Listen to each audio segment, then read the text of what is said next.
think we have a light schedule, and let's get down to business. Madam Secretary, please call the roll. Senators Berryhill, Leyva. Leyva here. Mitchell. Mitchell here. Cannella. DeLeon. Here. DeLeon here. We have established a quorum. We have a couple other colleagues who will be joining us very shortly.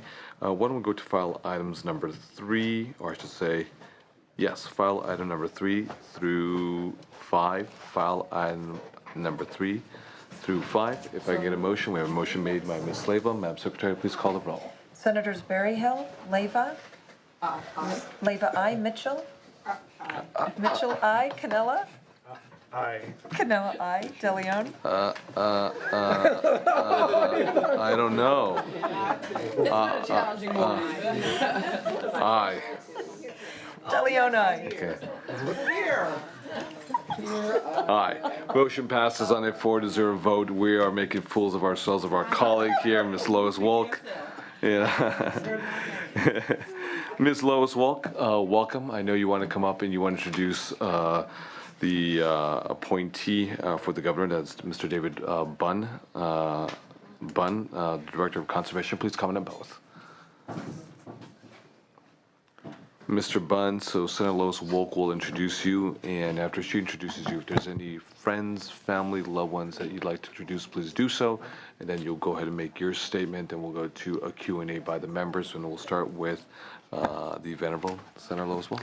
Thank you, Mr. Chair and Mr. Pro Tem and members. I'm really pleased to be here today to introduce and encourage you all to confirm David Bunn.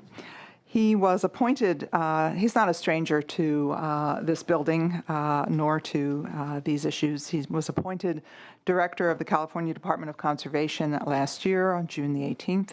And prior to that, he was at the University of California, Davis at the International Programs Office of the College of Ag and Environmental Sciences. He served as Deputy Director of Legislation for the Department of Fish and Game and as a Principal Consultant and Legislative Director in the California State Assembly. He also directed international research projects and training programs in East and West Africa and in Nepal, among other equally impressive accomplishments. And I'm very proud of the fact that David earned his PhD in conservation ecology, Master of Science in International Ag Development, and a Bachelor of Science in Wildlife Biology from the University of California, Davis, which is located in my district. He is a wonderful candidate for pushing forward sustainable issues. He knows a great deal about natural resources and how to plan for them in a balanced way, and he's a strong proponent of agricultural land conservation. I can't think of a better appointee, and I urge you to support him. Thank you. Thank you. Thank you very much, Ms. Wolk. And then we'll go to Mr. Bunn. Mr. Pro Tem and members, I'd like to introduce my partner, Valtrina Smith, is here today. Welcome. Mr. Chair and members, thank you for this hearing. It is my pleasure to be here today to answer your questions with regard to my confirmation as Director of the Department of Conservation. I've spent most of my career working on California natural resources issues. This is an amazing natural resources state, and I am dedicated to conservation and sustainable use of those resources. I have a diverse background, but with a common theme of management of projects and programs. I have led nonprofit organizations. I co-founded a private company. I've served as staff to this legislature. I served the Department of Fish and Wildlife, and I spent the last 12 years prior to this position managing local and international projects and teaching at UC Davis.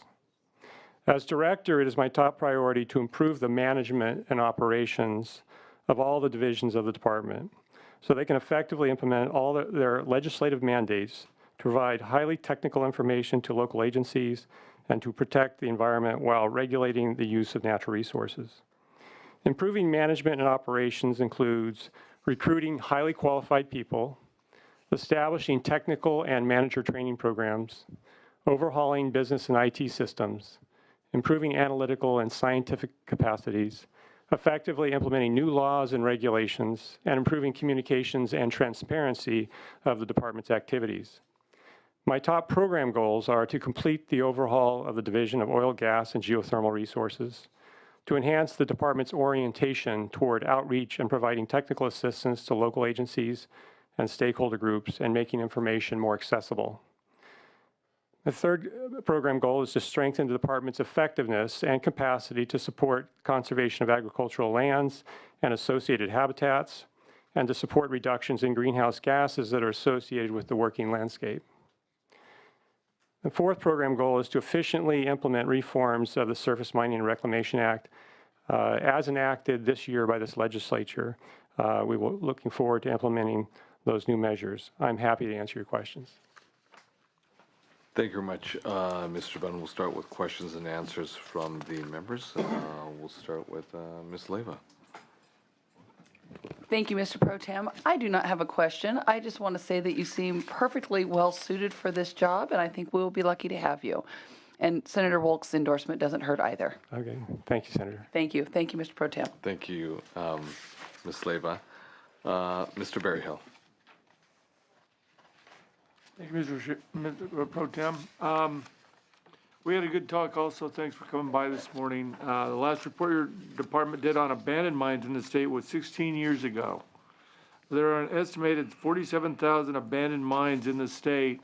My district, going from Death Valley to Rancho Cordova, a lot of those mines are in my district.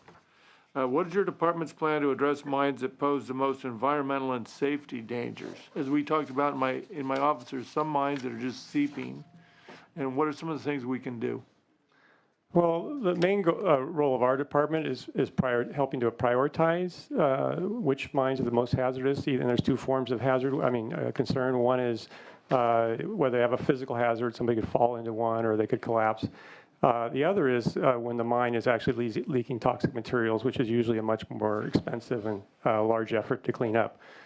Our role is primarily a technical advice to other state agencies that have property, such as the State Lands Commission, the state parks. We work closely with state parks, for example, regarding mines on their property. State Fish and Wildlife, which has mines on their property.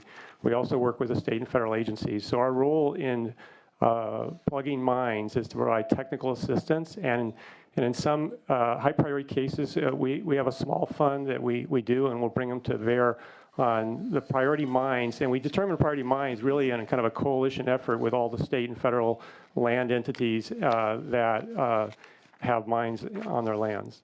So it's not it's more of a coordinating and technical assistance role that we play.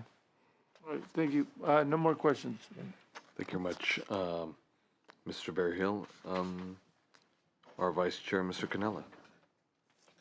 Thank you, Mr. Pro Tem. We had a nice discussion this morning, Mr. Bunn. I appreciate it. We covered a host of things from Aliso Canyon and what went wrong and how to fix it, and I feel very comfortable that we're heading in the right direction on that.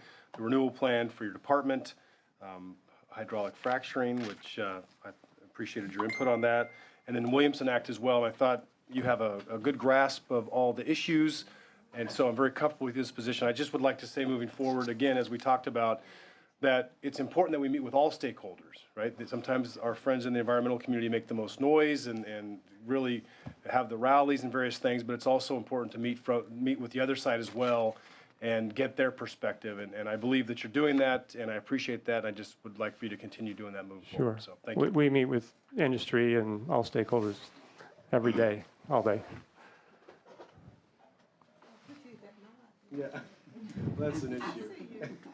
I don't want any trouble for the record. I don't want any trouble. You done, Mr. Vice Chair? I'm done. Yes. Okay, thank you very much. Mrs. Mitchell. Thank you very much, Mr. Pro Tem. I appreciate it. Good afternoon. Thank you. I agree with some of the comments made by our Vice Chair in terms of an appreciation and feel it's certainly your role, as it is ours as policy leaders, to meet with all represented sides. Mm-hmm. And I have to say, the Division of Oil, Gas, and Geothermal Resources, DOGGR, which falls under your purview, has not had the best reputation in the district I represent, because I also have to speak for constituents, not just special interest groups, but people who live a stone's throw away from major inner city oil drilling areas. And so that's a community that I listen to every weekend when I'm home in the market, and neighbors and friends and family members come up to me who are expressing concern about their ongoing challenge with Dogger, and their perception as to whether or not Dogger is really doing its job to protect them as California residents. With that, I'd say I understand in your written response to questions posed by the committee to you that we are looking forward to a springtime release, spring early summer release of the report of the interagency working group that the governor formed July of 2015. So I look forward to that. A couple of quick questions, if I may. Can you elaborate on how you expect the recommendations from the working group to improve the regulation of fracking in the state?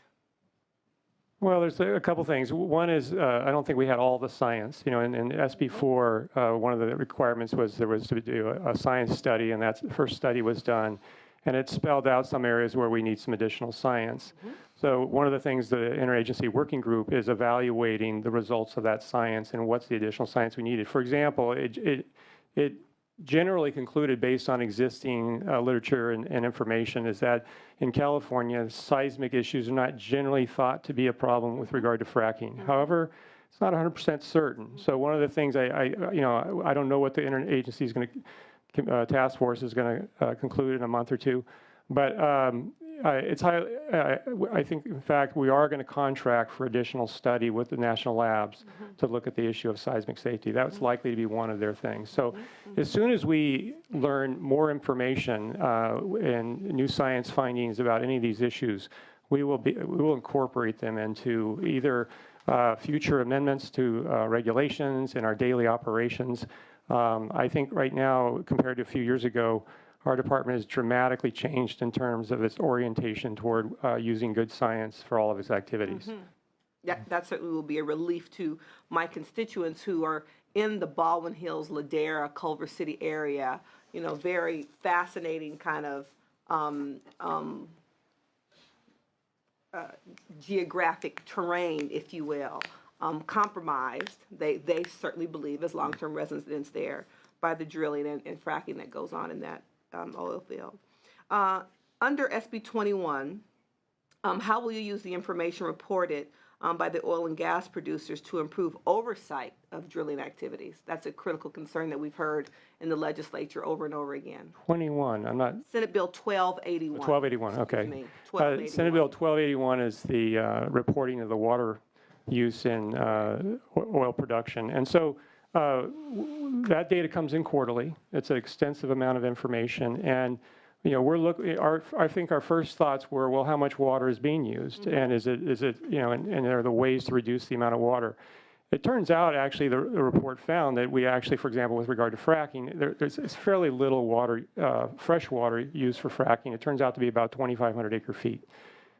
Meanwhile, in the industry, and from produced water that comes up with the oil that they separate out, it's about 100,000 acre feet of produced water that we bring up from underground, and most of that gets re-injected back in the hydrozone.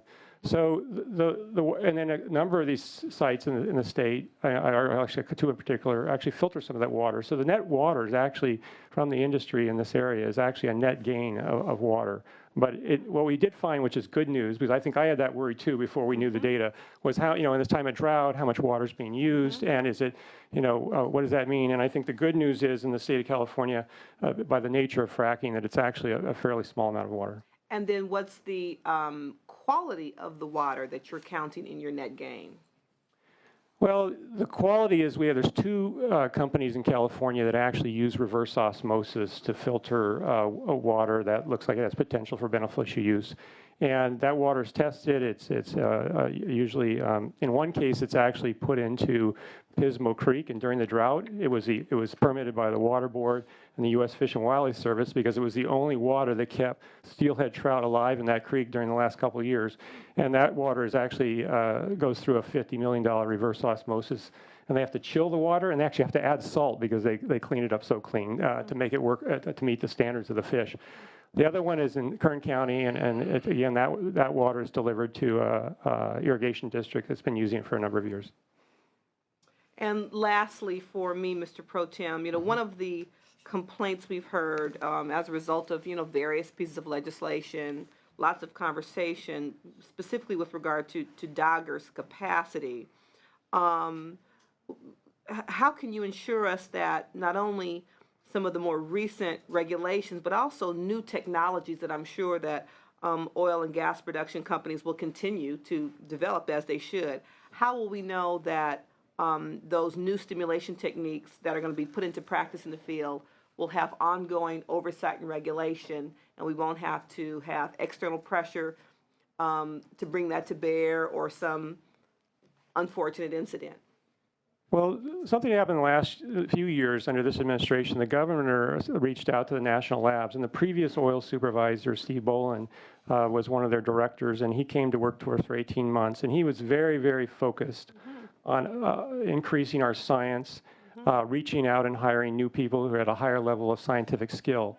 So in the last 3 years, we've hired about 96 new people, most of them engineers and geologists. And we have a very outstanding group of more scientists on the job.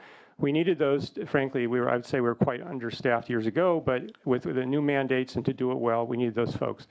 The other thing that's occurred, because actually of that relationship with the national labs, we've built on that, and that, in fact, through the Aliso Canyon incident, for example, we were working side by side with the national labs, bringing their additional scientific minds to the table every day and day out to evaluate every single decision that was made in that effort.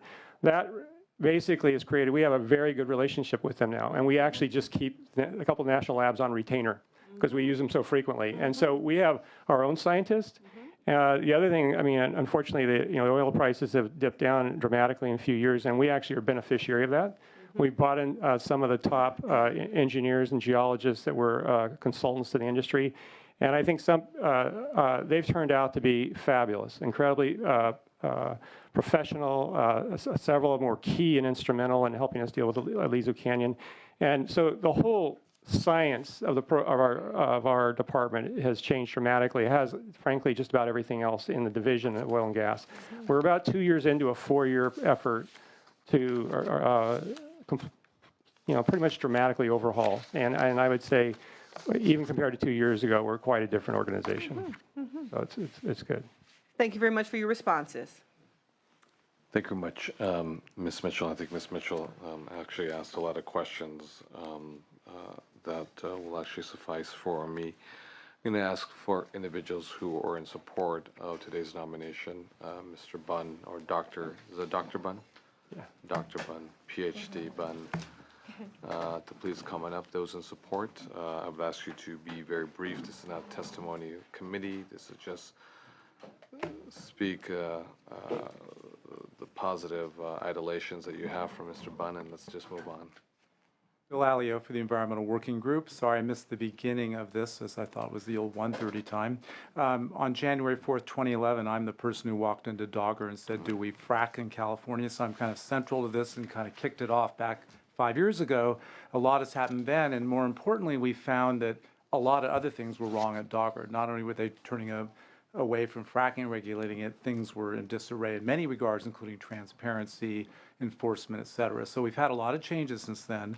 Here to support Dave Bunn in the position of Director of Conservation, which is the umbrella over Dogger, because I think he understands the need for that continued reform, which has started at Dogger 5 years ago with the help of the legislature through their budget, through bills. I also want to point out that he's interested in a couple other things that conservation does and oversees, and I may have missed this earlier. One is farming, agriculture, soils issues, which Environmental Working Group is very interested in, and also mining issues, which we've had some reform bills go to the governor this year, sent to you by Pavley and Gray.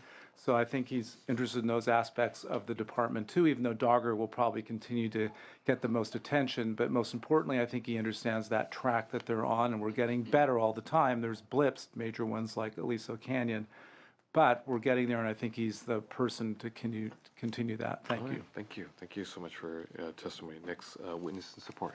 Mr. Pro Tem and members, thank you so much for the opportunity. Bruce Mignani on behalf of the California Cement Manufacturers Environmental Coalition and Rio Tinto Minerals. You may know them as U.S. Borax. We have the Chilean. Yeah, absolutely. Yes.